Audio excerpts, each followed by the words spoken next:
Coming off the success of Final Fantasy VI, the development teams at Square all came together in order to throw out their best script pitches for the next installment in the series, Final Fantasy VII. One of these development teams threw out a script that was years in the making, incorporating science fiction dystopian elements, as well as their own fondness of the philosophies of Carl Jung, Friedrich Nietzsche, and Sigmund Freud. The script was deemed too dark and complicated for the Final Fantasy series, and rejected pretty quickly. But the developers fought and managed to gain permission to turn their script into its own standalone project, which would become Xenogears after a few years of development. Today, we're going to learn all about the story of Xenogears, its creators, and the games that it has spawned. We're joined by a very special guest, and we're going to talk about the game at length. Stick around and join us for today's ego-driven trip down memory card lane.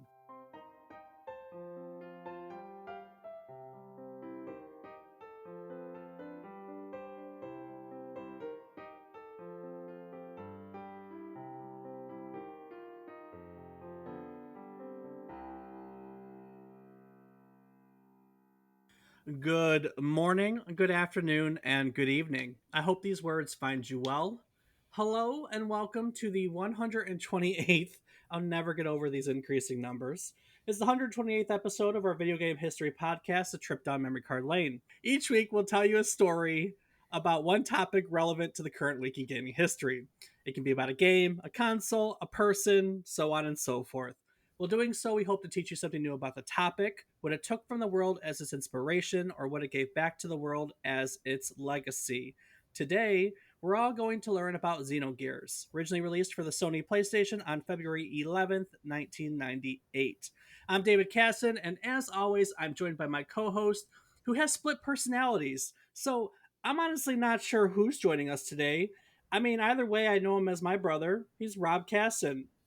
Rob, am I talking to Rob today? I really couldn't tell you, Dave, because This personality doesn't know. Sometimes you just don't know. You're just one and all. Oh well, you know what? I'm glad that you phrased it that way. That's actually really relevant to our topic today.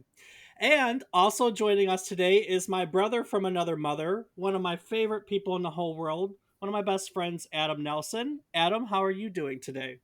I'm doing great. Thanks for having me on. Only took I'm 128 episodes. I knew you were going to do that. I knew it. There are so many close friends I haven't invited. I knew that was coming. I deserved it. All right. Well, I'm going to, you know what? First things first. Adam, every time, the first time we have someone on, I put them on the spot. What is your earliest gaming memory? Briefly. Oh, that's a vivid one. What's that? When I was 5 years old, so that'd be 1989, my brother and I got a Sega Genesis from my uncle, and it came with Sonic the Hedgehog 2. So that was exciting. And we set it up in our den, which happened to also be the guest room where my uncle was sleeping that night. And after everybody fell asleep, I snuck down to the room and pulled up Sonic the Hedgehog 2 and got all the way to Silver Sonic. Oh, Sonic the Hedgehog 2 is, I think it's still my favorite in the series. Oh, it's fantastic. That was the best of the Sonics for sure. I go back to Sonic 1 and it's a little too slow for me. I know that's weird, but it's a little too slow. And then I think as they went on, they just got overly complicated. Something about 2 was fantastic. I probably put more hours into Sonic and Knuckles, though. Sonic and Knuckles was good. I was going to say, have you heard, either of you heard anything about Sonic Frontiers? Only that it's not as good as Sonic 2. It's not as good as Sonic 2. That's the one that just came out, the open world Sonic. Yeah, I actually, Kiefer, who has been on the show with us a couple times, he was playing it a little bit, and I actually watched him stream it some. So, yeah, it's definitely a different type of Sonic game. I watched someone fight one of the early bosses, like a kaiju, like a giant robot, and like it's like Shadow of the Colossus. Like Sonic is like running up the robot, and in the background, like the most badass shred metal is playing. I mean, like it's epic in a way that you don't expect Sonic to be epic. Hell yeah, So man. honestly, I've heard it covered on a few other podcasts I listened to, and so far everyone has had mixed feelings, but Mm-hmm. overall they've enjoyed the game. It's just got a lot of fetch quests, and they go through periods where like, man, I really like this, but I'm tired of getting crap, and then up and down, up and down, up and down. But generally, good things about Sonic Frontiers. All right, moving on. Rob, what are you playing? Well, Dave, this week has been a pretty light week in gaming again, so it's just a short amount of Rocket League and a lot of RuneScape. Adam, what have you been up to lately in gaming? Been filling a lot of these moments in between being a dad with roguelites. Um, Hey, there's nothing wrong with that. So, no way. But I've managed to find enough hours to string together to make it near the end of God of War Ragnarok. Been oh, very how much is? enjoying that one. I was gonna say that's good. I haven't started Ragnarok yet, so Oh, started Ragnarok. stupendous. Put it on a good speaker system, turn it up, and just enjoy. Awesome. Let's see. What has my week been? Rocket League. What else? Oh, I played Factorio this week, so I think it was Rocket League, Factorio. I don't know if I played anything else, but Rob, you're probably about to correct me, aren't you? RuneScape. Yeah, you definitely played some RuneScape, and I'll be shocked if you didn't play some Warzone too.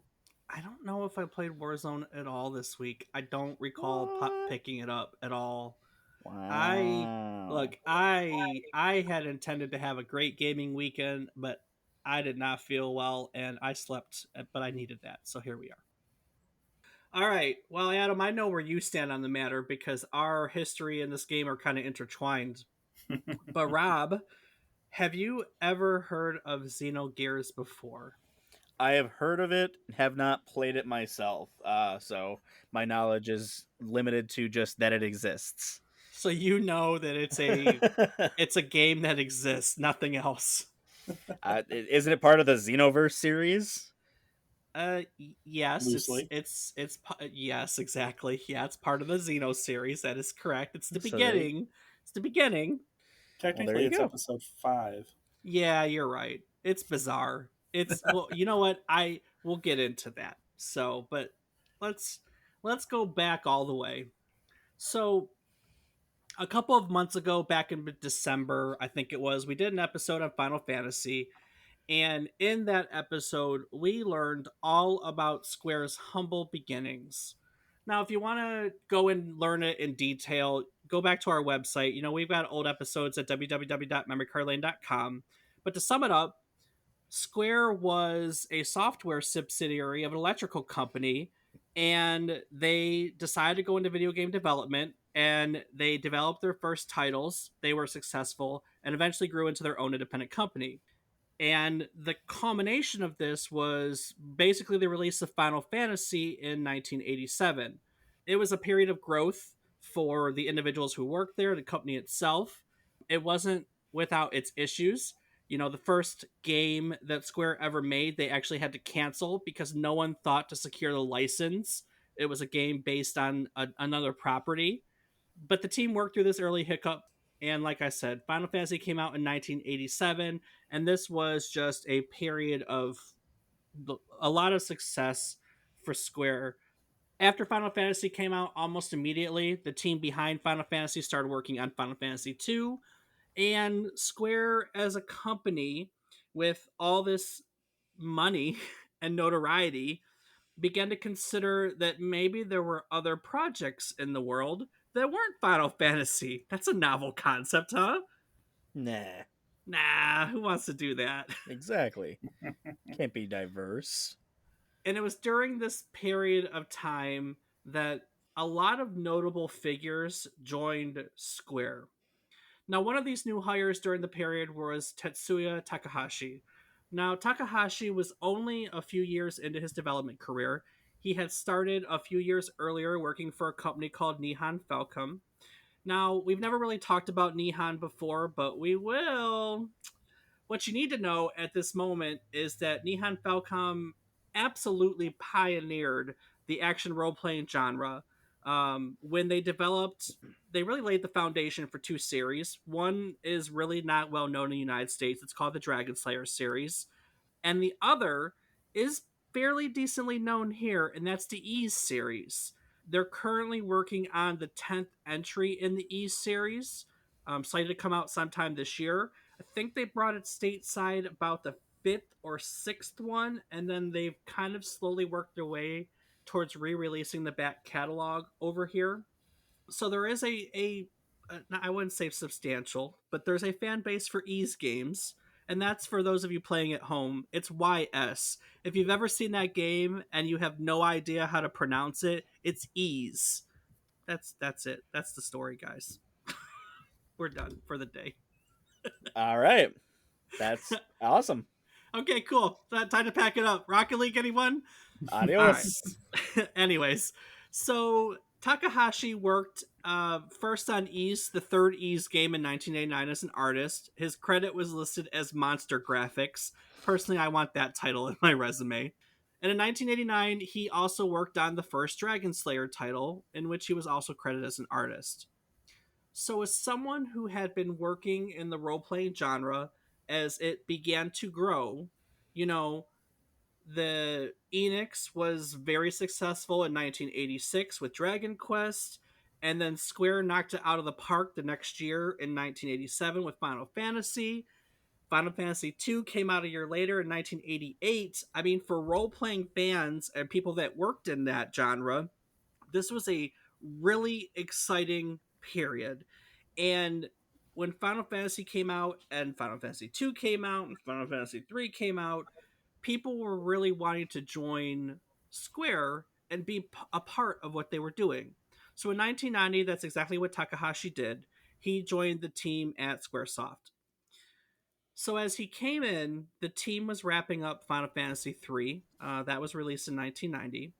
So Takahashi was first given a job with the team working on Final Fantasy IV. He was assigned to the art department. He was an artist who worked on the battle graphics. Now, Final Fantasy IV was another successful game for Square. I mean, Adam, do you remember the early Final Fantasies? The first Final Fantasy that I really had exposure to was honestly Final Fantasy VIII. Wow, you came in there at 8. That's awesome. I did. Well, they didn't start releasing in the U.S. until Final Fantasy V, I believe, and then Yeah, you got 3 that was 2 or 1, and then they kind of trickled in there. They did a little earlier. I mean, by here at this, we kind of had them, but you're not wrong, essentially. yeah, I mean, I guess in the United States, we sort of really were exposed to SquareSoft starting in '97, right? And then we just had probably 5 years of hit after hit after hit. Well, yeah, I mean, we're discussing a game right in that period today, so Exactly. yeah, yeah, absolutely. So basically, all these games that came out in the early '90s through the NES and the SNES era, we beat NES. SNES would have been '91. So now with Final Fantasy IV, we're in the SNES era. They were all just hit after hit after hit. So in 1992, Takahashi was able to give his expertise to another project. He worked on the field graphics for the fourth entry in the Saga series, Romancing Saga, before holding down a similar position within the team that worked on Final Fantasy V. So he took a break from Final Fantasy and then he went over to Final Fantasy V.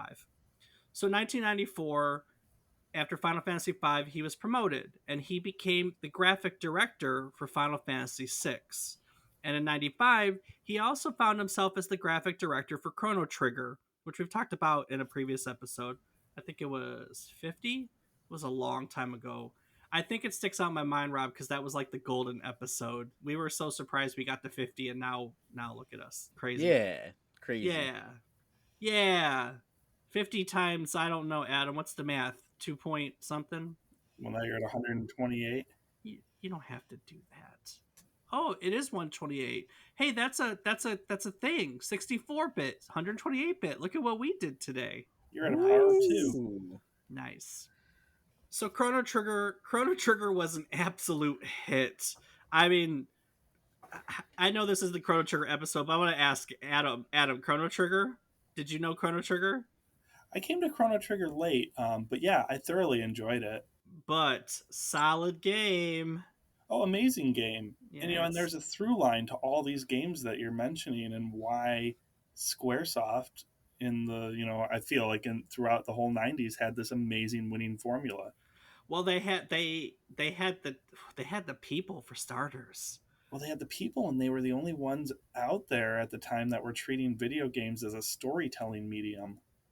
That is true. It is hard to find another game at the time Yeah. that really did that. That's one of the main reasons why Final Fantasy took off and how they tried to set them. They literally started developing Final Fantasy like their mantra was, "We want to be different from Dragon Quest." Mm-hmm. Like that was literally the the basis of it. And I mean a lot of that came from great story. I mean, let's be honest with you, that is why we all fell in love with these games. I mean, the Final Fantasy games, they always had phenomenal stories. Right. No one remembers Final Fantasy VII because the RTS strategy was deep. They remember it because Sephiroth killed Aerith. Spoiler alert.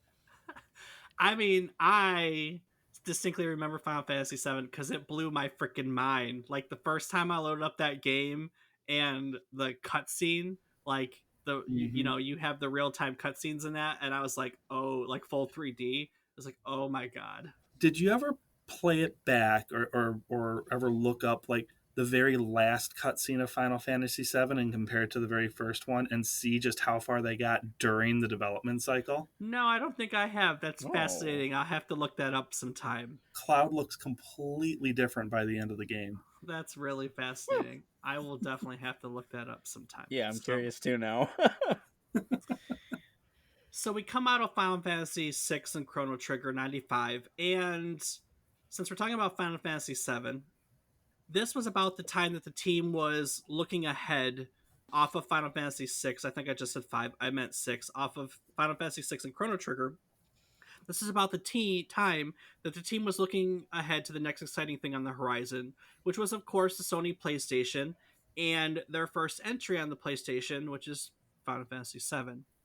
So the development teams all got together and they were allowed to submit their best pitches for Final Fantasy VII. And Takahashi's, well, it was really interesting. And we'll get to that in a moment. But his pitch was not his pitch alone. In fact, in his time at Square, he had gained a partner in more ways than you may think. Ooh la la. Ooh la la, indeed. So, Soraya Saga joined the Square team as a graphic designer in the early 90s by answering an advertisement through ASCII Computer Magazine. Rob, do you know what ASCIIs are? It's the code. It's you taking binary to the keys on a keyboard. Yeah, essentially it's when we use like brackets and lines and everything to make art is what ASCII is. So, Ah, wow. when people draw giant ding dongs on chat screens, that's ASCII art. That's what it amounts to nowadays. So, I'm not wrong. Am I wrong? I mean, Oh no. no, No. neither of us No. technically are. No. You're right. I took it more to an engineering bit than your art. Like, I mean, let's be honest. It's the only time I see ASCIIs. Either someone post a meme or, a penis. It's one of the two. I don't I don't think there's an in between anymore. Rob, you didn't grow up in AOL chat rooms, right? I may have perused them when I was young. God damn it. Amazing ASCII art as far as the eye can see. That's very true. Yes. That's all we had back then. Absolutely. In the early 90s, Saga would have worked alongside Takahashi in the art department. Her first gig at Square, she worked on Final Fantasy V as a map designer, whereas Takahashi had a credit working on field graphics, so they would have worked hand in hand there. And they likely worked together on Final Fantasy VI. She is listed as a field graphic designer with a script credit as well, and he was the graphic director for the project. So they spent these couple of years working together. Now, at this point, their career split. Takahashi went on to Chrono Trigger, like we talked about, and Saga here, ironically enough, would go to work on Romancing Saga as a graphic designer. But all that time they spent together, definitely Rob ooh la la. It planted the seeds of something greater, and they married one another in 1995. Yeah, great year. Great year. Great year. Fantastic. It's the year they gave me an awesome brother, right? Yeah, there you go. There you go. You thought I was going to be an asshole with that one. You kind of still were. Yeah, I know. I didn't say you were the awesome brother. What? I don't know. Who the hell was born in '95? What the I fuck? don't. I have no clue. So here after Chrono Trigger, here after Romancing Saga, the teams were looking forward, like I said, and submitting their ideas for the upcoming Final Fantasy VII. Of course, one of the teams that submitted a script was the husband and wife duel of Takahashi and Saga. Now, they wrote a story. It was years in the making. It was all these ideas that they had philosophically. And as they got together, they found that they had shared interests in all these categories. And so they eventually wrote a script where they put it all together. Now, the story was inspired by the philosophies of famous psychologists like Carl Jung, Friedrich Nietzsche, Sigmund Freud. It basically was attempting to answer some of life's biggest questions, like literally, where do we come from? What are we? And where are we going? I mean, that's not light reading material. You know what I mean? No, I mean, sometimes you just gotta ask where'd you come from and where do you go. Adam, does that all sound familiar? Oh, it sure does. Yeah, it definitely sounds unfamiliar. You know, all these philosophies coming together in one story sounds like a lot, and it is a lot. It is a lot. Now, their script was rejected by their superiors. It was deemed too dark and too complicated for a fantasy game. But somebody saw something in what they had, and they were given permission to flesh it out, talk to people, and develop it as a separate project under the working title Project Noah. Now, the truth is, they likely knew that the script wasn't going to work for a Final Fantasy game. In fact, in a later interview, Takahashi admitted that one of his main motivations behind writing this story was that he was growing frustrated with constantly working on a Final Fantasy series, and he wanted to do something different. In his mind, this script was originally supposed to be a sequel for Chrono Trigger, and he initially heavily pushed it from this angle. The reality is they were only given the green light to work on Project Noah after fighting with their superiors and not being able to come to an agreement on this game as an entry in the Chrono series. Until they relented and said, okay, we'll do this as a standalone project, they were kind of stuck. But once they did, Project Noah was a go. They were, taken off of the Final Fantasy team, given their own thing, and kind of moved on. I want to point out here when they wrote this script, the game to them was a science fiction title. That's what they had stuck in their mind. And so there are many concepts in their script that really aren't suited for a fantasy world, period. But the truth is that Square is Square and fantasy is their bread and butter, right? Fair statement. Well, especially at this time in their history. I know, right? Especially at this time. So their compromise, the compromise other than giving up Chrono Trigger, was that Project Noah would have to incorporate both fantasy and science fiction elements into the game. All those things came together, and Project Noah was a go. Now, the first step when any project is assemble a team.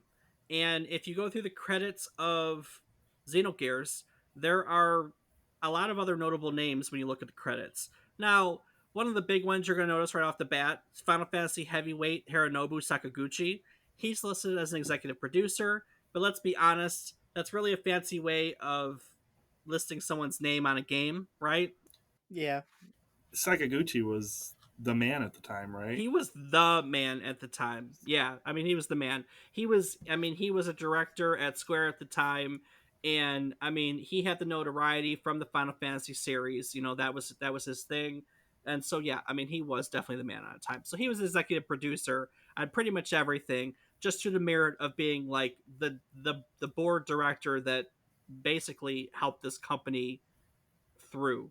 I mean, Yeah. there was a period when Square was worried about being bankrupt, and Final Fantasy is kind of the thing that was like ding ding ding ding. So Yeah, and you put his name on something and you're going to move units, right? still, Still. still, 25. I mean, we're 25 years into this, and still.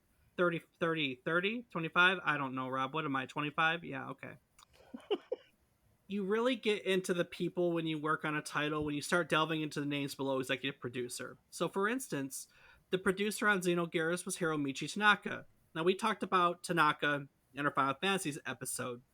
He went to college with Hironobu Sakaguchi, and they both dropped out pretty much together to join Square in the first place. So Tanaka's been around forever, worked on a bunch of Final Fantasy projects. Uh, eventually, God, I can't remember what was his. We talked about where he went. He made a Final Fantasy. What was the first MMO Final Fantasy? Was it 11? Yes. Yes. So 11, if I'm not mistaken, was a financial failure for Square. He was in charge of it and ousted from the company. And that's his thing. But here he was at hot stuff and working on this. The art director, Yasuyuki Hon, had worked with Takahashi on other projects. They worked together on Chrono Trigger. And the character designer was Kunihiko Tanaka. And Tanaka had been a character designer since the early 80s. In fact, he and Takahashi had worked together at Nihon Falcom on the first Dragon Slayer title, and Takahashi brought him over to Square to work on this project.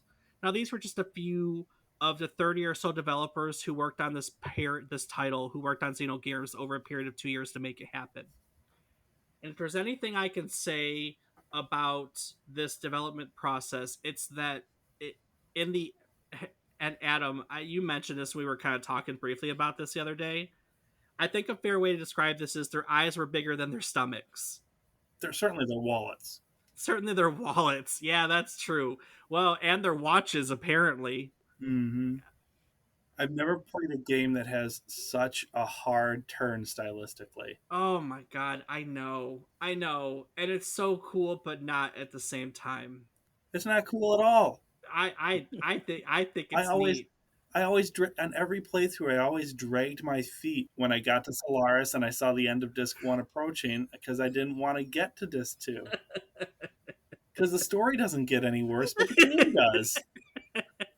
All right, all right, all right. So, needless to say, for us and for the developers, the game did not end up exactly how they envisioned it. And in later interviews, it came out that this was mostly due to the inexperience of the entire development team. So you need to remember that this game comes out really early on in the lifespan of the PlayStation. PlayStation was 95. You know, they are developing as the PlayStation came out. This was released in 98. So they're still learning how to use the PlayStation hardware. Let me make a counterpoint to that, though. Yeah. Because a lot of the same people who you're saying were too inexperienced to finish making a game on the PlayStation were also responsible for the Xenosaga trilogy. And at the end of that, at the end of what are we talking, a 6 or 7 year development cycle for those three games, they got so over their heads that the last half of the last game had no voice acting. Okay, so maybe in the beginning they were inexperienced, but by the end they were just bad developers. They're just Okay, incompetent at finishing their stories. They're the they're the Neil Stephensons of game developers. they're just bad. Yeah, it's absolutely true. It's Amazing absolutely true. writers, but they don't know how to write an ending. Well, look, also too, this is game 5 of supposed 6, and the only reason why we know that is from a encyclopedia that they released after the fact. Something like that, yeah. Some Perfect Xenosaga Perfect lore. World. Yeah, I know. It's ridiculous. But here, Takahashi had originally wanted to create the entire game in 3D, but literally they couldn't figure out how to make that work with the hardware they were given. Mm-hmm. So what they decided on instead is that the game's art style is 3D backgrounds with 2D sprites.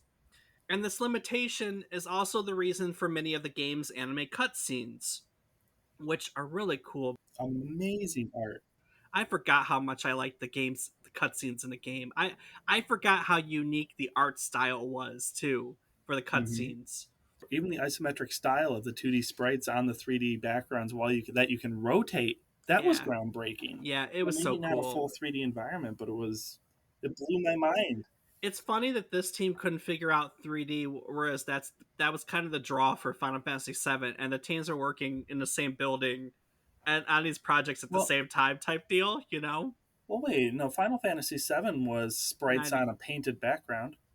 That's You true, but you it couldn't also rotate is. the camera in Final Fantasy VII. I will give you that, but it's. I mean, one of the things is the full 3D figures. That was one of the draws that they Yes. talked up, you know. And it's funny that they figured it out for that, and we really couldn't figure it out for this. But that's neither here nor there. That's history. You're right, but I would wonder, and I don't have an answer for this, but even if you're on the overworld map in the original Final Fantasy VII, how many times does the PlayStation redraw a cloud as you rotate the world? Right. Is it more than 8 times? Because if Yeah. it's less than 8 times, then it's the same. True. Yeah. It's True. the same graphical clout as Xenogears. So the cutscenes actually came about. It's really fascinating. They couldn't figure out Gears. The Gears, just real briefly, Xeno is alien. That's a given. The Gears just came about because they liked the name. They had these large mechanized robots, humanoids. They're mechanized humanoids. Big. What do we call them now? What's the main series that uses an anime that uses big humanoid mechoids? Rob. Are you talking Gundam? Yeah, thank you. Gundam's a Yeah, good one. yeah, This was Gundam. contemporaneous to Escaflowne Yes. and So, Evangelion. and Evangelion Oh was yeah, the yeah. one. Evangelion was the one that I was stuck in my mind. So Yeah. I couldn't find that on my tongue. So yeah. So think giant mechs. So the character designer designed Yeah, these no gears. karate. No. The character designer joined these gears, and they couldn't figure out how to turn them into actual 3D models. That was the beginning of where they realized that they couldn't figure out how to make this work. And so that's kind of when they decided, okay, 2D sprites, and a decision was made to basically all the scenes that they wanted to do with Gears, a lot of them for the most part, they decided to turn them into anime cutscenes. So if you kind of go back and look, you'll notice where at moments when they really intended to show off the Gears models, like really show it off, always a cutscene. But development never really got easier for them, even after they figured these things out. All right, so this is what Adam and I are talking about, Rob. So this game is 2 discs, okay? Mm-hmm. And while this game is generally praised, one of the major complaints against it is that there isn't any gameplay on the second disc. Nope. Rob, have you ever played the second disc? Do you know what the second disc is? It's the second Bonus half of the content? game. It's the second Nope. half of the game. It's It bonus is content. not a game. It's the second half of the game. It's the bonus content, Now, like they used to do with it's the DVDs. epilogue. Let me level set this. Oh, good lord. Okay. Wait. Okay. How many hours? I'm. You know what? I should have looked this up. How many hours of gameplay do you get off the first disc? Do you Yeah. remember? So Xenogears is a pretty typical 80-hour JRPG if you play it Yes. through without dragging your feet, like I always did. Roughly 70 hours of that takes place on disc 1. Yes. 10 hours is disc 2, give or take a little bit. About 8 hours of disc 2 is literally looking at the main character Faye sitting in a chair under a spotlight telling you the story. It's the best thing ever. Some of the other characters sit in the chair too, Holy but for the shit. most part it's Faye. Oh man. I, Wow. So okay. I think there's maybe 4 or 5 playable dungeons in the Yeah. second game, and you There's literally, or in the second nothing. disc, you literally are dropped at the beginning, you play through to the end, and it's back to the narration in the chair. Yeah. So 4 years, there was an assumption that Disc 2 is the way it is because of budget restraints. And that's really only partially the truth. In a later interview, Takahashi admitted that he simply tried to do too much. In fact, in the end, there was a lot of story and artwork period that the team created that they couldn't figure out how to fit into the game. But instead of ending the game prematurely at the end of the first disc, they decided on what they considered to be a compromise, which was to put all this non-playable content on the second disc. And this was a compromise that was designed as a way for the team to finish the game within their time, budget, and expertise. let's be clear. They finished the story, not the game. Yeah, you're so dead set on that. There was a lot more game we could have played. There was a lot more game we could have played. I, and that's not exaggeration. It Yeah. is like you get the second disc and you're like, okay, well, I'm just gonna get some popcorn now and watch a movie for the next 10 Yeah. hours. Yeah, I always got that one always made me laugh. Well, and just the way the game flowed and the emotions that it took you on, you know, from the time you set out into the desert to the time you're rescued by Bart and the crew of the Yggdrasil, I mean, that is an incredibly high adrenaline sequence where you're constantly being attacked and ambushed and escaping by the skin of your teeth. There's some amazing boss fights, and you're never quite sure what the heroes are going to do next. And you're still only a few hours into the game. I mean, it plays really, really well. So It it's such a does. gut punch when you get to this turn in the storytelling aesthetic and you're just watching a character sit in a chair and tell you what happens off screen. And this includes major character death. Like Yeah, no, major you're antagonists are killed off screen. yeah, yeah, yep. You aren't actually a part of major plot points because of Yeah. the way it's told. I want to jump more into that story, a little bit more into our own experiences with it. But before I do that, I want to take a moment and tell you one more interesting thing about the development process. At one point, there was a really good chance that we might not actually be sitting here today with something to talk about. So I found an article posted on IGN way back in September of 97 after the Tokyo Game Show. And it's titled Tokyo Game Show No Xenogears for the US. And it reads Xenogears will not be coming to US or Europe due to possibly sensitive religious issues, a Square spokesperson told PSX Power today at the Tokyo Game Show. The article goes on to explain that Judeo Christian values mean little in Japan, where the population is primarily Buddhist and Shintoist, and despite America's keen interest in Square RPGs, the company had decided that they couldn't take the risk and release it abroad. Not fascinating? Well, it makes perfect sense when you It, consider the content of the game. it does, and we'll cover that in a second. So that issue came up again when I was researching the localization of the game to English. In Hmm. fact, this was one of the first Square games in which they worked with an actual English localization team, in which the developers, rather, worked directly with the localization team to ensure the story was accurate. In fact, they worked with an Electronic Arts localization team to localize this over to English. Now, one of the translators, Richard Honeydew, I think is his name. It's Funny name. Honeywood, I think. Honeywood. You're right, Richard Honeywood. It's just one of those that sticks out a little bit. Um, this What was a one of the. random thing to know, y'all. Like, I'm impressed with the both of you. Well, I mean, I literally just Well, did my you, research. yeah, but Adam, I mean, that's really impressive. I don't have the wiki in front of me. He's prepared. Oh, god damn, y'all. See, So, I should be the Leave smart it. tech kid here. yeah, you Leave it all should. in. Leave it all in. Yeah, you should. Oh, we always leave it in. It's the best part. So Honeywood said that he ended up with the project, first of all, only because its previously assigned translators had either quit or asked for reassignment due to the difficulty of the translation.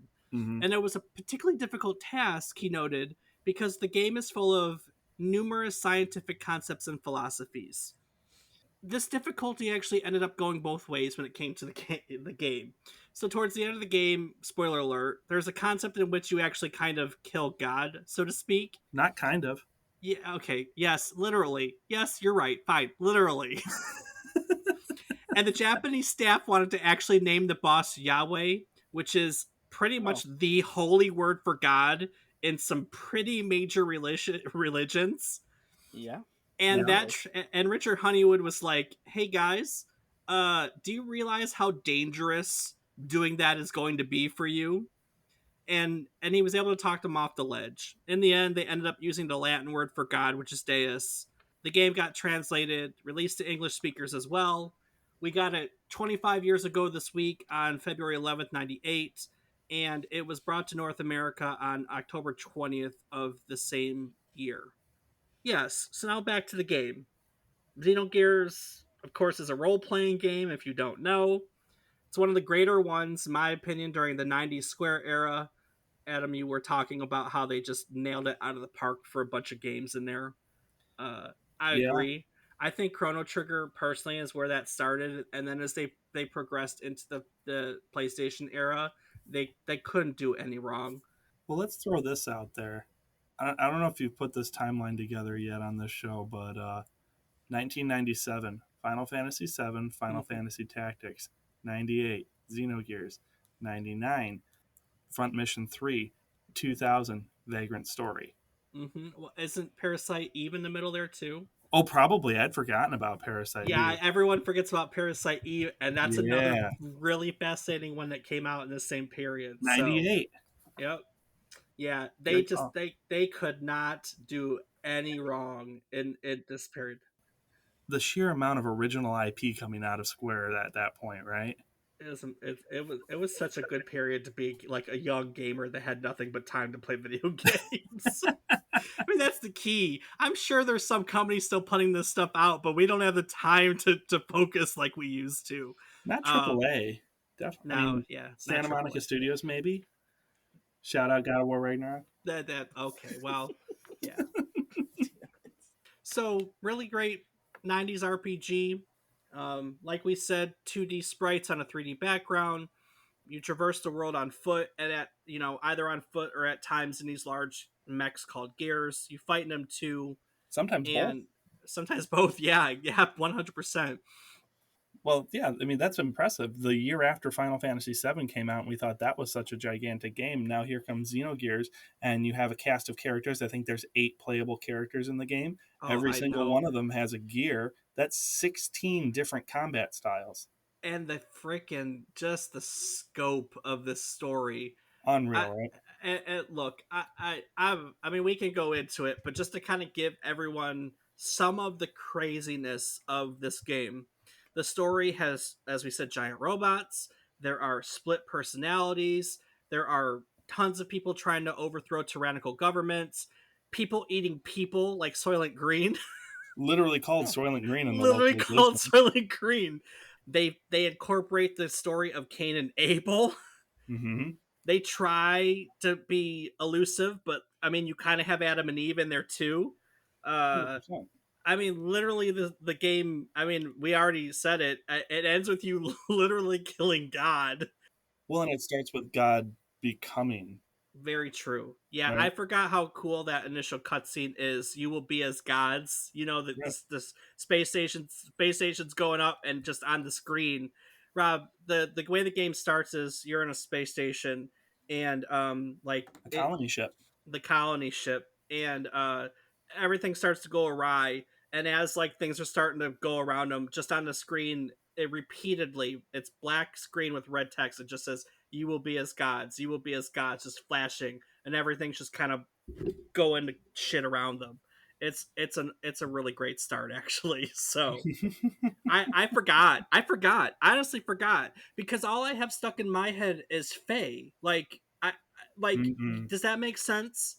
Like, I remembered that part of it, and then it and all that stuff, but I had forgotten that in the original cutscene. So when I put up the review and I was like, "What's this?" and I saw that flashing screen, I was like, "Oh, I remember now." I mean, you could fill an entire episode just by listing the philosophical, religious, and sci fi influences that inspired this game. The Well, Christian, Hebrew, oh yeah, Gnostic, you know, mythologies, like you said, philosophers, yep, diving into the human condition. The thing should be a mishmashed mess, it is a mishmash mess. but it makes sense It and it does, feels but it's like such it. a mess.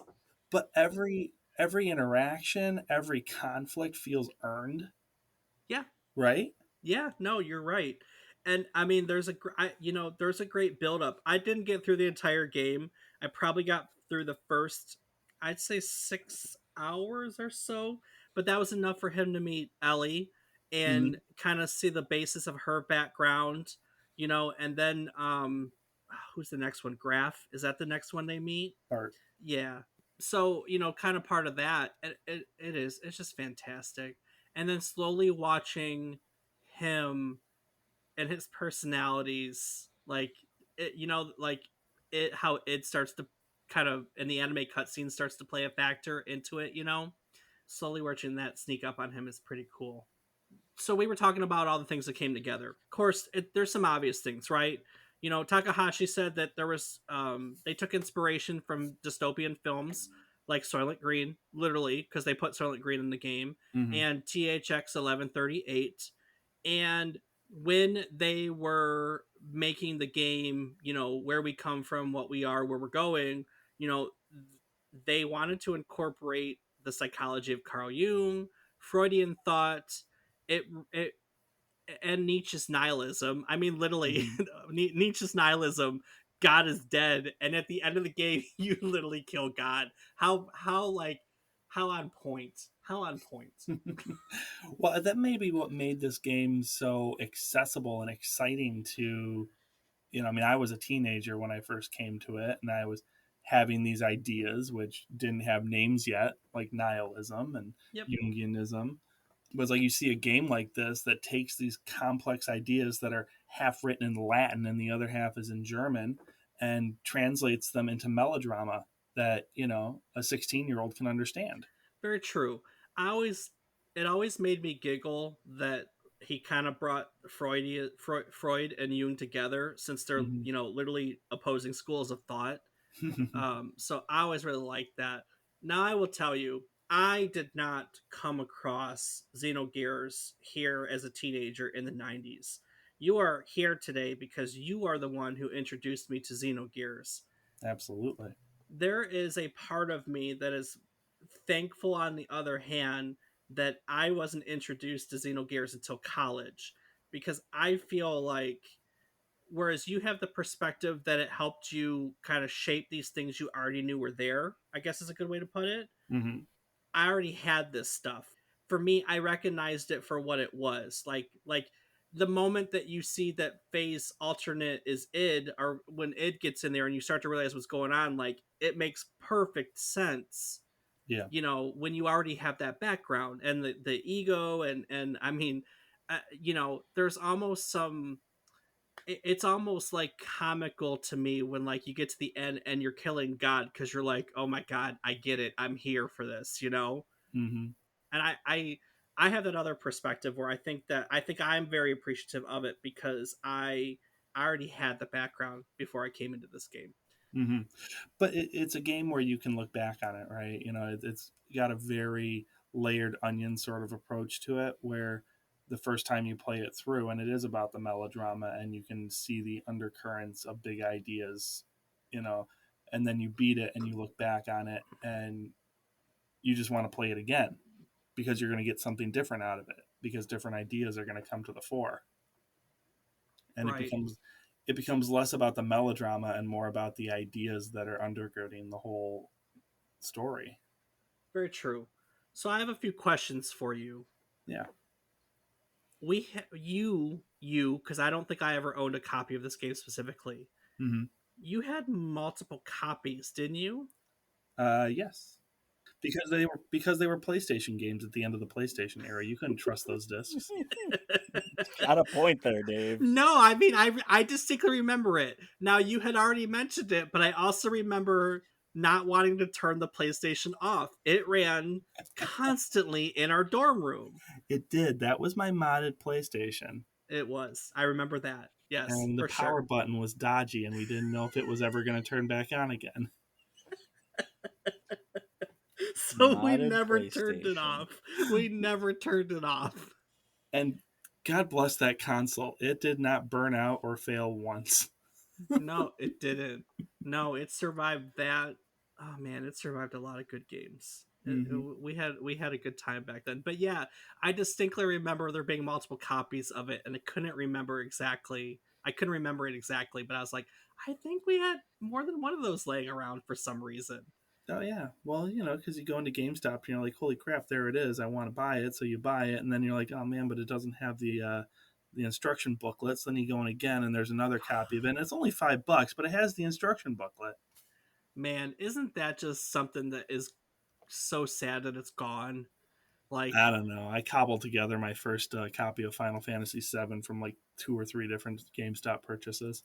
yeah, but it sometimes bums me out that like instruction manuals are mostly gone. Like art that comes with the like it's digital. But Mm-hmm. let's be honest. Like, when's the last time?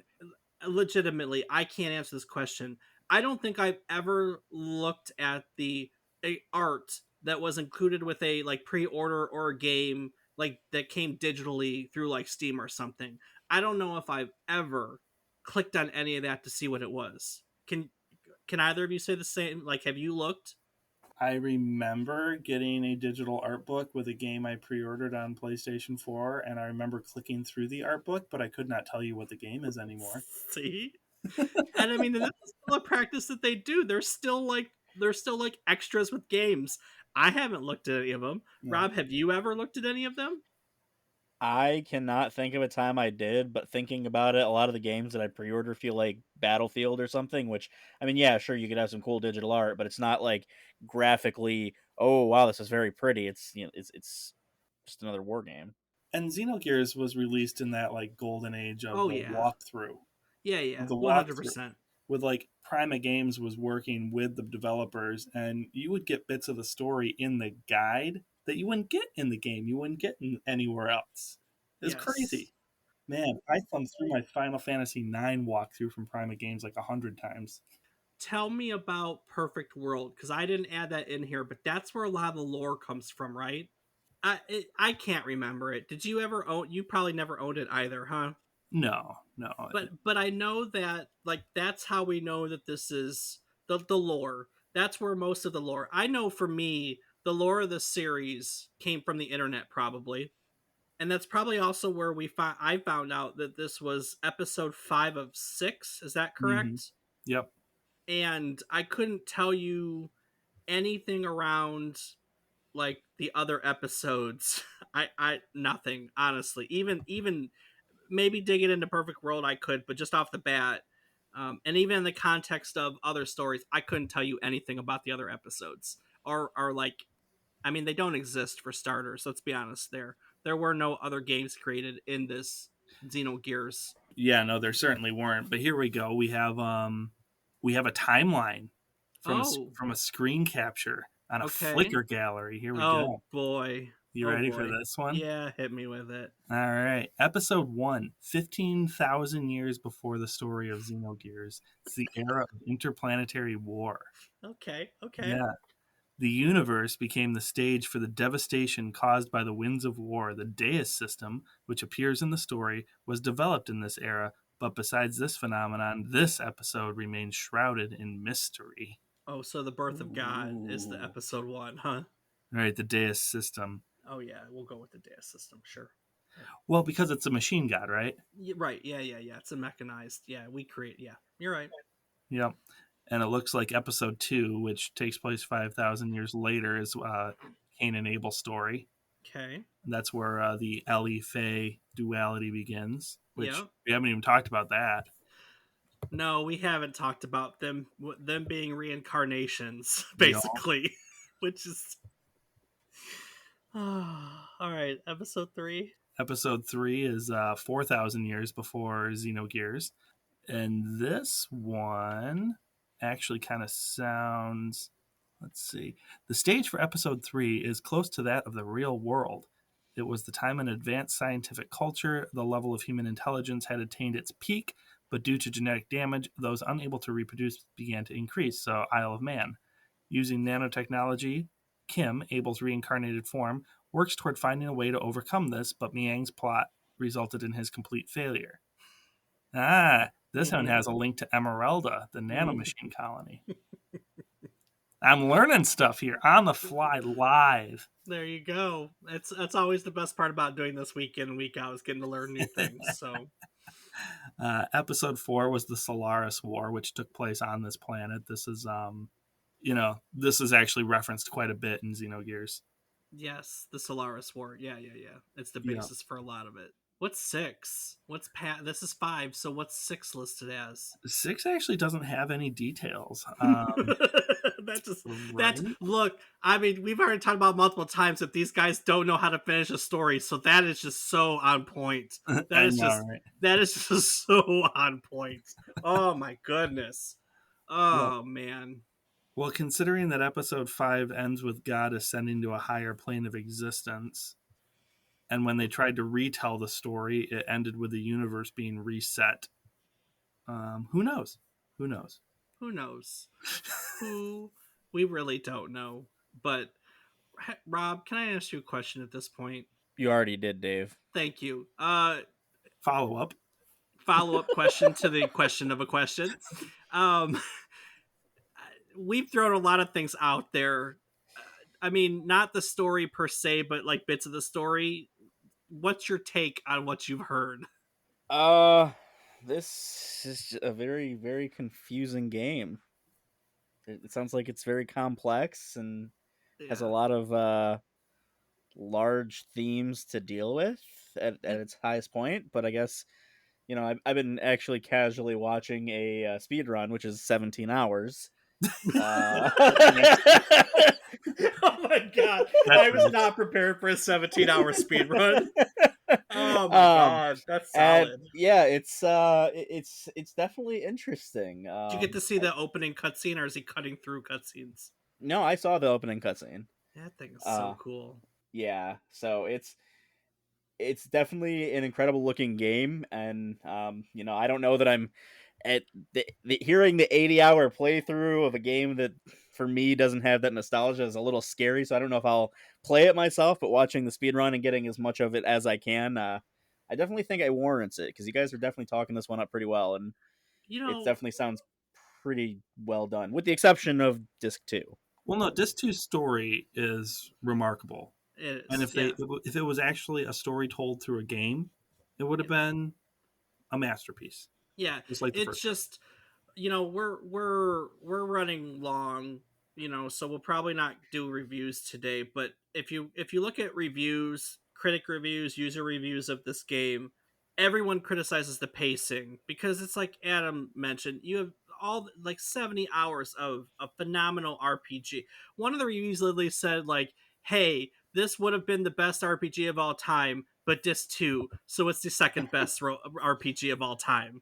So I mean, everyone hates the pacing because like you have all this great story with a really good battle system and a lot of ins and outs, and then it just stops and you sit there for, I mean, it'd be one thing if it was like an hour on that second disc or something, but it's not an exaggeration. I mean, it's 8 to 10 hours of cutscenes. Mm-hmm. It just kind of ruins it for a lot of people. It ruins the pacing of it. It doesn't ruin the story, in my opinion. I agree. I think the story's phenomenal and worth the payoff.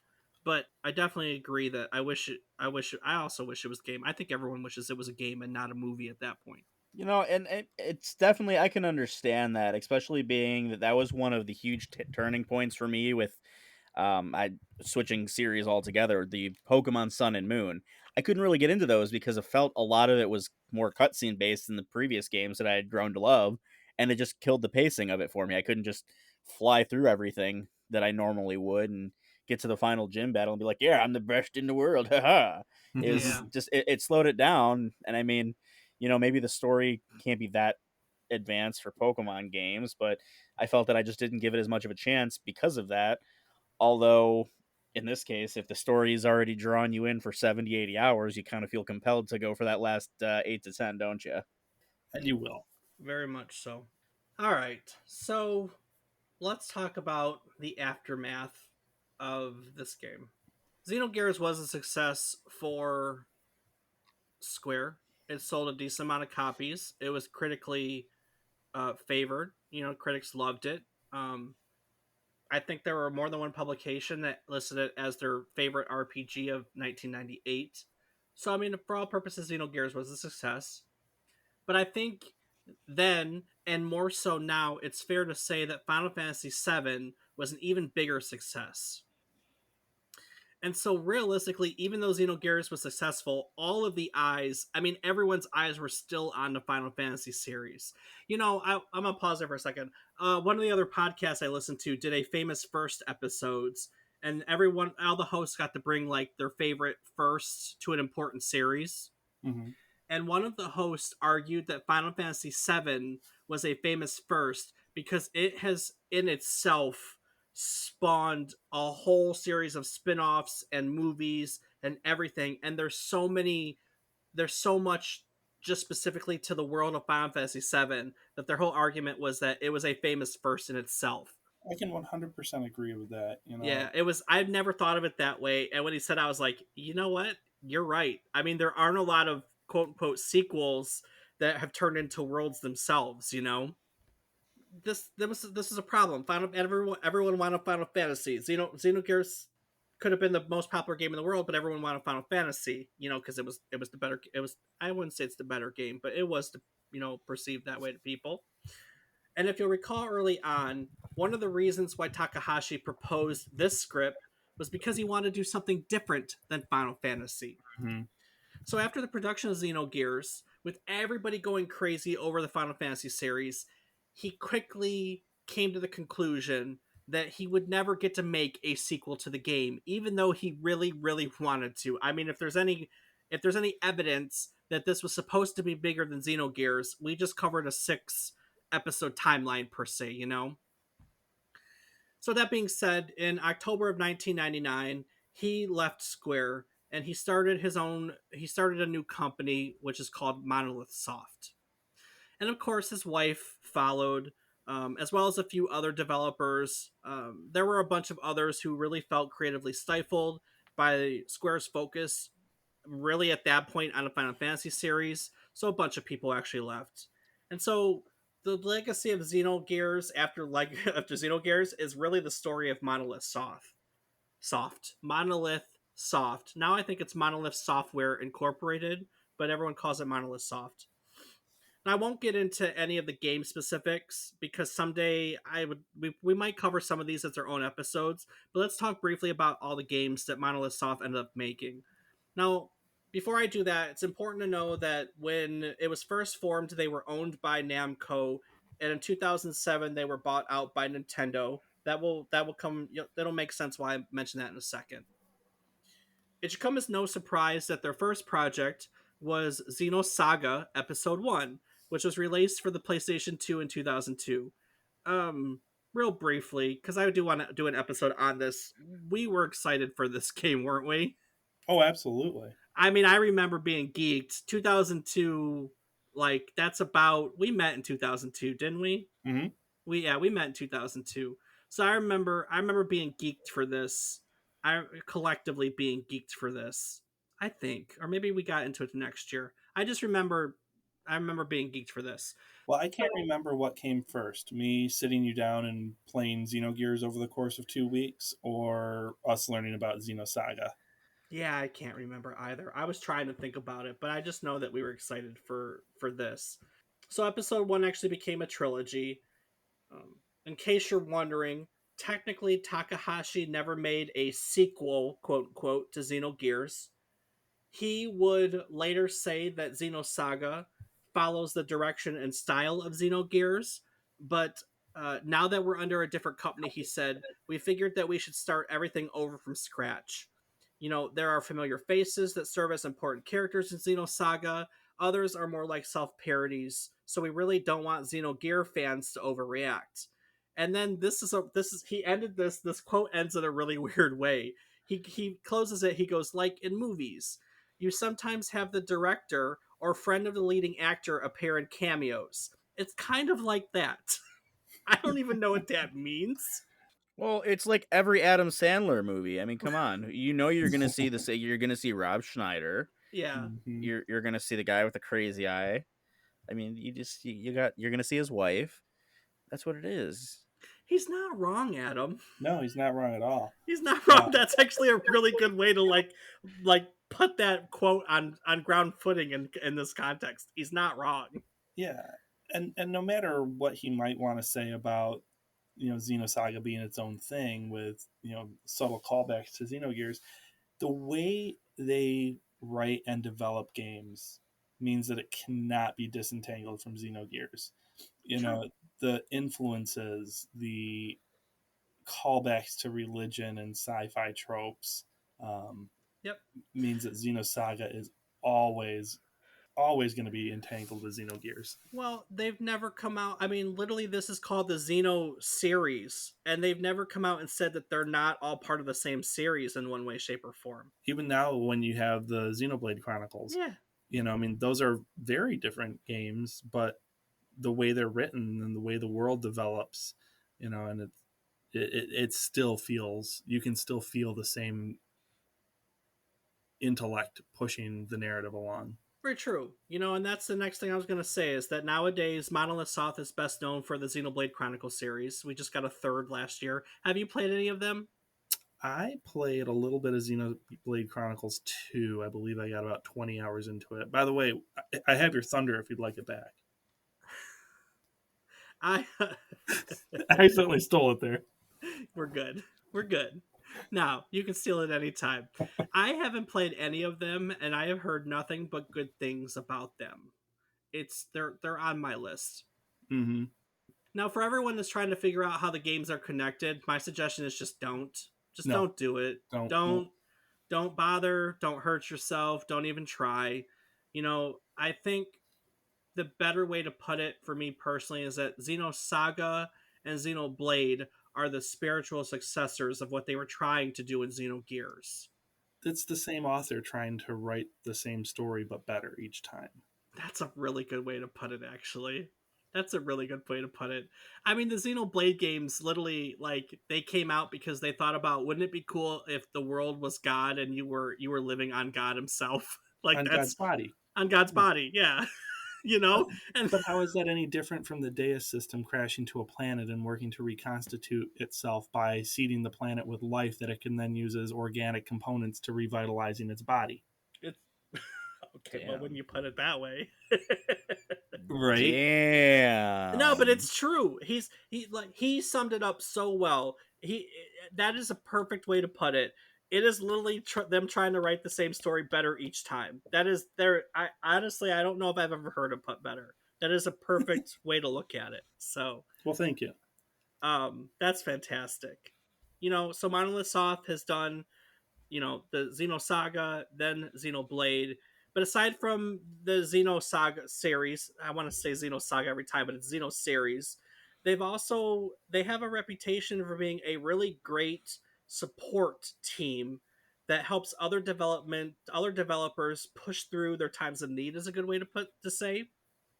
So if you go and you look at the list of game credits for Monolith Soft, you will see a whole list of really impressive games in which they provided quote unquote support for other studios.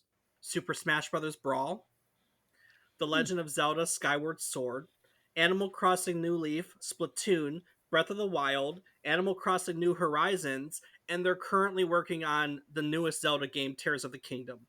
You also forgot their little dip back into the Final Fantasy world with Dirge of Cerberus. Dirge of Cerberus. I did. Yes, they did Dirge of Cerberus. They did one. Didn't they do one more Final Fantasy game? I don't think Just so. was it just Dirge of Cerberus? I thought there was one more in that, like that they went back to Final Fantasy. I could be wrong. So I don't have it in front of me It's right either now. you or Wikipedia's wrong. No, it's me. It's always me. But I mean, let's be honest. Like, so this guy gets a job, right? Takahashi. He gets a job. He starts working on. We don't know them, but Dragon Slayer and Ys are like there's some pivotal gaming series. Like Mm-hmm. they are literally the creation, the foundation of action role playing games. And he takes that and he launches it into employment at Squaresoft. I can't get Squaresoft. I want to say Square Enix because that's what it is now, but it definitely wasn't Square Enix back then. Definitely Squaresoft back then. It was Squaresoft, Squeals was barely a sparkle in her eye. and he worked on. I mean, he was the graphics director on Chrono Trigger, amazing, and then he came and he made this Which also weird. was a story about a world devouring parasite That's so true. Yeah, yeah, yeah. Just He want to throw can't. that out there. He doesn't get any script credit for that. He had nothing to do with that one. So, Maybe it but inspired like, him. Who knows? maybe he did. We don't know. Couldn't find that. I didn't find that anywhere. And we did the story on Chrono Trigger a long time ago. Um, but yeah, like the guy, you know, finds the love of his life. They're still together, Hmm. and they find that they have a love for all things weird and psychological, and the concept of split personalities and your id and your ego, and all these Judeo-Christian beliefs, and that Nietzsche wants to literally declare that God is dead. He's not killing God. He declared God is dead. People, don't freak out on me. There's a difference between the two. Um, and like so they make this convoluted story, and he manages to spring that into what's now a really impressive bunch of credits. Like, I mean, they worked on some of the biggest games. Like being able to work on like Animal Crossing and the Legend of Zelda games, like that's an impressive resume at this point. Hmm. All three Splatoon games. I know it's really it's honestly it's really impressive. So quickly to sum up kind of what everyone did, to his credit, Takahashi is still listed as the chairman, CCO, president, and director of Monolith Soft. So I assume he's got his hands full. His wife, Soraya Saga, I'm really not sure what she's up to these days. Her last credit was as a guest artist on Xenoblade Chronicles 2 in 2017. The art director on Xenogears, Yasuyuki Hon, was one of the developers. He was also one of the developers who left Square to come work at Monolith Soft. His last game credit I could find was also Xenoblade Chronicles 2. He's listed as having contributed to the artwork. However, he's probably too busy these days to do anything because he's listed as a board member of Monolith Soft, so they kind of have progressed into administrative stuff. And the character artist, Kunihiko Tanaka, his last credit, also Xenoblade Chronicles 2. He was a character designer. I don't know what it was about Xenoblade Chronicles 2, but at the moment, it feels like this group's last hurrah. Well, the game is so big, it kind of feels like that. Tanaka is also a manga artist, so maybe he hasn't done anything since also 2017, I think, but maybe he's busy actually doing arts and everything else. Now, as for the game itself, we like to talk about games, Adam, like where does it fit within the pantheon or context of gaming history? I don't know if this one does, to be honest with you. I don't. I want to like it. I love it. I think it's a great RPG, but I don't know, like, this is the way I like to think about it, right? If you were to pluck this out of existence, how would where we're at now change? You get what I'm saying? Right. And I don't know if it would at all. I don't think it gave anything. I mean, I hate to say that because I want to give credit, always give credit where credit's due. It makes for some really fascinating conversation, obviously, but I don't know if it has any importance beyond that, truthfully. Aside from maybe springboarding the career of Takahashi, which gave us the Xenoblade Chronicles, and I think that the notoriety of the Xenoblade Chronicles have surpassed Xenogears personally. Oh, no doubt. Um, I would tend to agree with that. The impact, the influence of Xenogears to me personally, It's great. you know, not only as just a gamer, but, the way I think. And maybe this is embarrassing to say, but no, this is a video game that influenced and formed the way that I think. As a Uh, person. absolutely. So Yeah, it's yeah. its influence on my life, extreme. Its influence on video gaming as a whole, even if you look at the subgenre of JRPGs, probably minimal. Yeah. I don't think I mean But if I you're a don't fan of those golden age JRPGs oh from the play it. 90s, 100% find yourself a copy. Yeah, it's a super interesting playthrough. It is so worth the ride. Like it is one of those just old school epic sprawling, the world is coming I mean the world's literally coming to an end. But it's full of such compelling characters. It Like, is everyone. No, you're absolutely right. You're 100% right. I don't So, know about you, but my favorite part of that game, and this is going to sound so weird, it's the prison sequence. why? because it's this moment. It's probably 20 hours in, or so, 18 to 20 hours in, and it's this moment where everything stops rushing headlong towards some unknown goal, and you and another character are just trapped in this prison. It's probably a 2 or 3 hour sequence. It's long. It's very long for a prison sequence.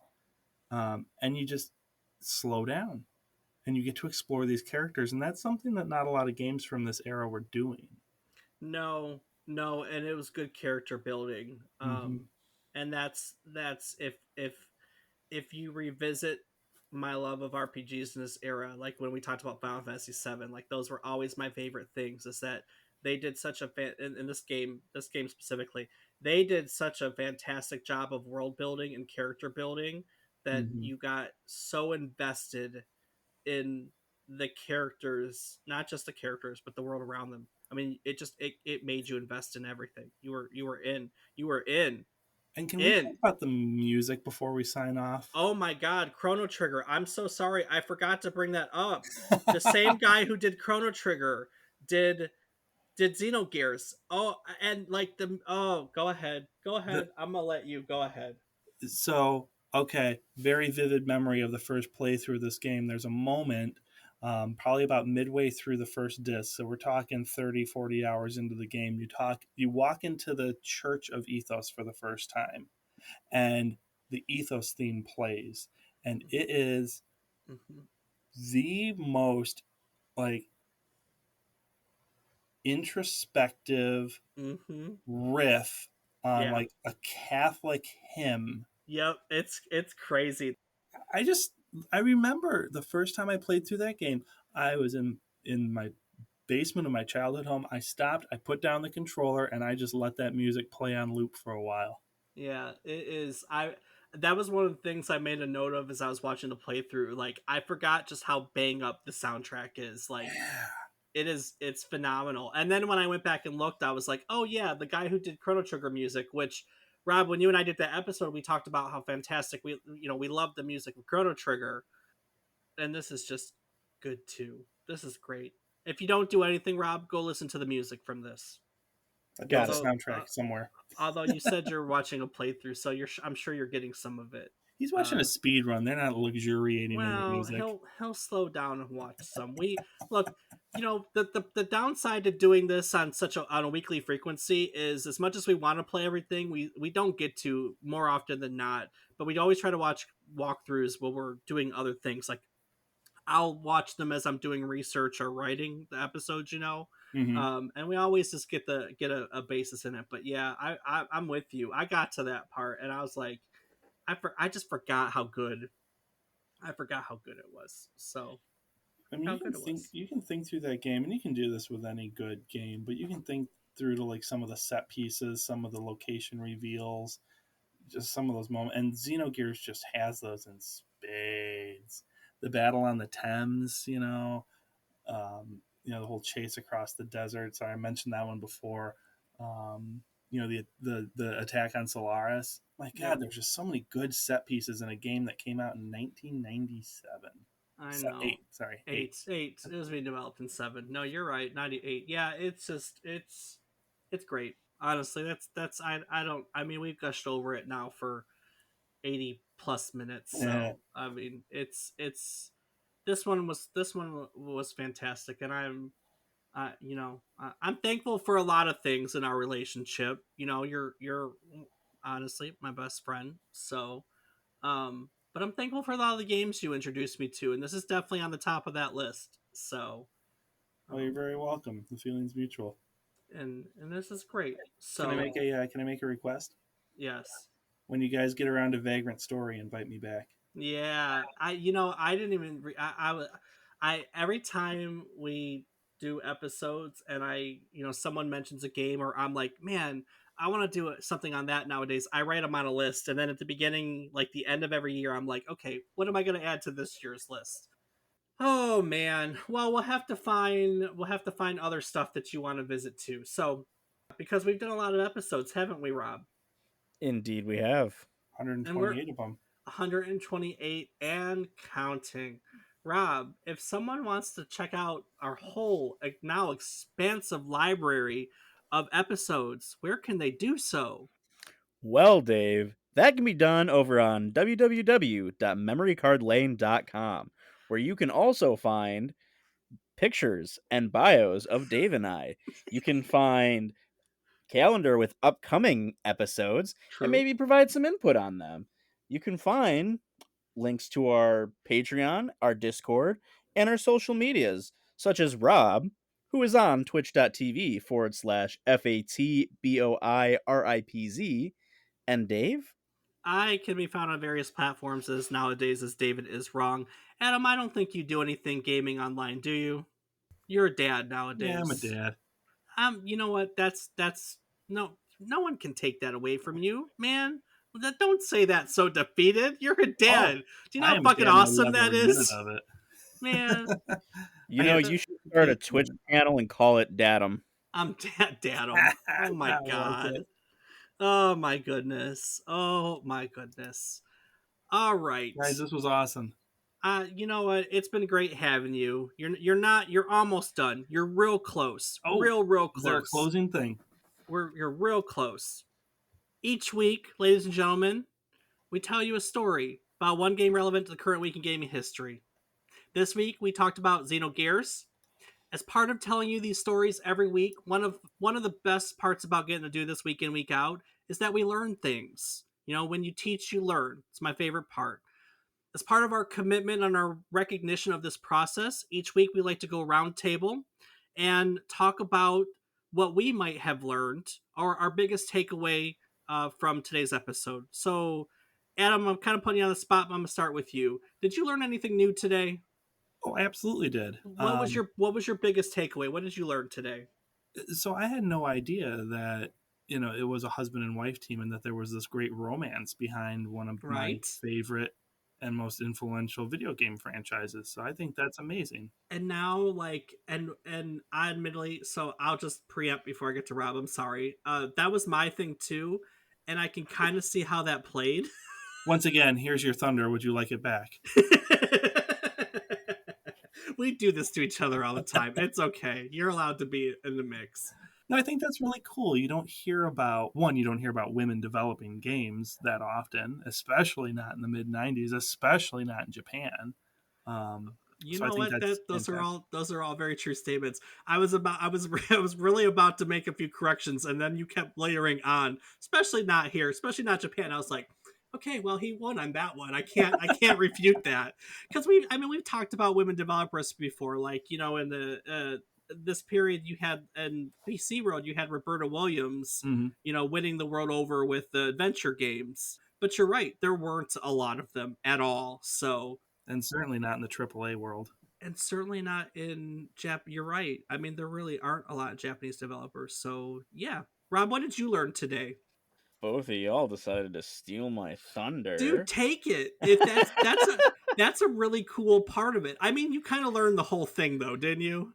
I mean, it was definitely between that because again, you don't really hear about female developers. You don't really hear the love stories behind these developments.